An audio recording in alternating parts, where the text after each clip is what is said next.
Recently, a lavish banquet took place at the Royal Palace in Stockholm in honor of the presidential couple of Iceland. The sparkle of jewels, the refined pomp, and the atmosphere of times gone by, all of it came together to create an unforgettable picture of a traditional royal reception. But the biggest surprise of the evening was the long-awaited return of Princess Madeleine, the youngest daughter of King Carl Gustaf and Queen Sylvia, to official royal life. You know, this really is a significant event because Princess Madeleine hadn't attended anything like this since the year 2019. And what's especially noteworthy is that she didn't come alone. She was accompanied by her husband, Christopher O'Neill. Let me remind you, when they got married, he firmly refused any royal titles or duties connected to the monarchy. The couple originally planned to live an independent life away from royal obligations, but it looks like their plans might be changing. As it later became known, the couple also attended a private luncheon with foreign guests the following day, although this time they didn't pose for the official photograph. Considering that a state visit is the highest form of meeting between two countries, carrying the greatest institutional significance, their presence definitely raises a few eyebrows. It gives the impression that the couple is shifting course in life, and they might be doing so under the guidance of King Carl Gustaf, who not long ago was advocating for a slimmed-down monarchy. State visits, despite all the glitter of tiaras and formal gowns, serve a very practical purpose. They're meant to lay the foundation for strengthening personal ties and expanding political, commercial, and cultural exchanges between nations.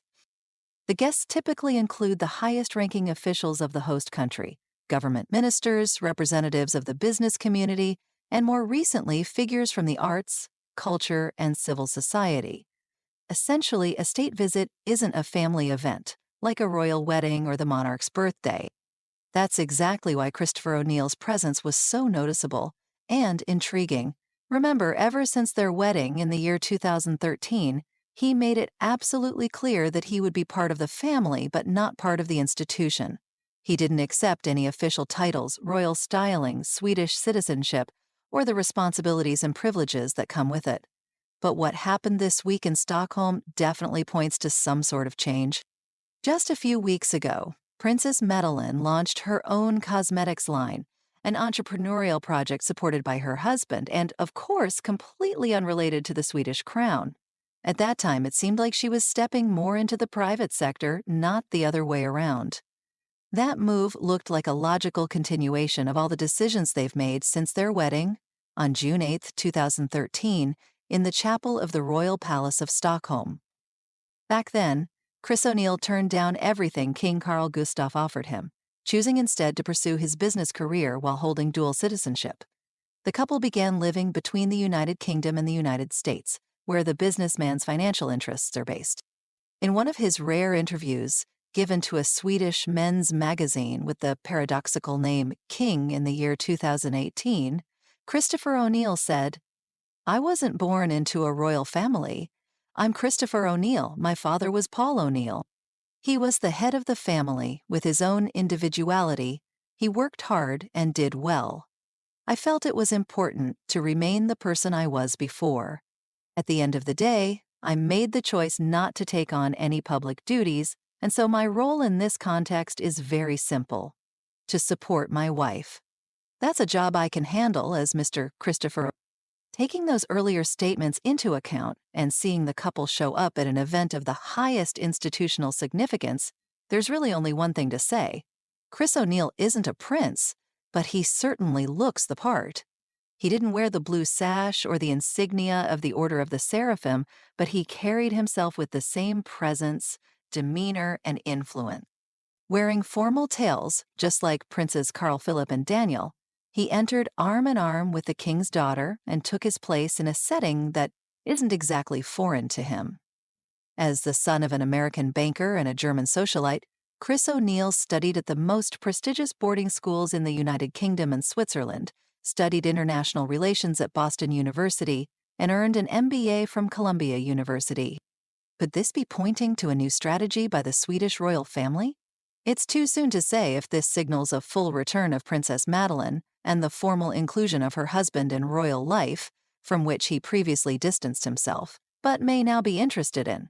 For now, it seems like a useful strategy to test the waters, to gauge the reaction of the public and national media without immediately committing to giving him an official role, all while keeping their options open. We'll have to wait and see, though probably not for long, to find out whether the Swedish monarchy envisions a more prominent role for Madeleine of Sweden and Chris O'Neill in the future.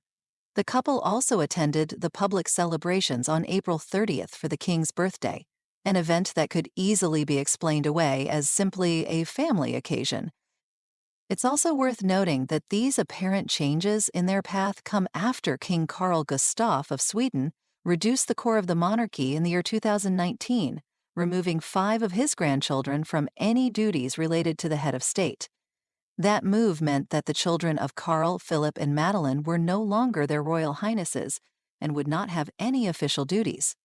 Even though they kept their noble titles, the intention was to allow Princess Madeleine and Chris O'Neill to live and raise their children outside Sweden, and yet they have returned. While the official royal representation was narrowed to focus on Crown Princess Victoria and her children, Prince Estelle and Prince Oscar. Well, dear viewers, this story is a perfect example of how even the most traditional institutions, like the monarchy, undergo change and adapt to modern realities. We'll be keeping a close eye on how things develop in the Swedish royal family, and of course, we'll keep you updated on all the news. Don't forget to subscribe to our channel and turn on notifications so you won't miss any of our new episodes.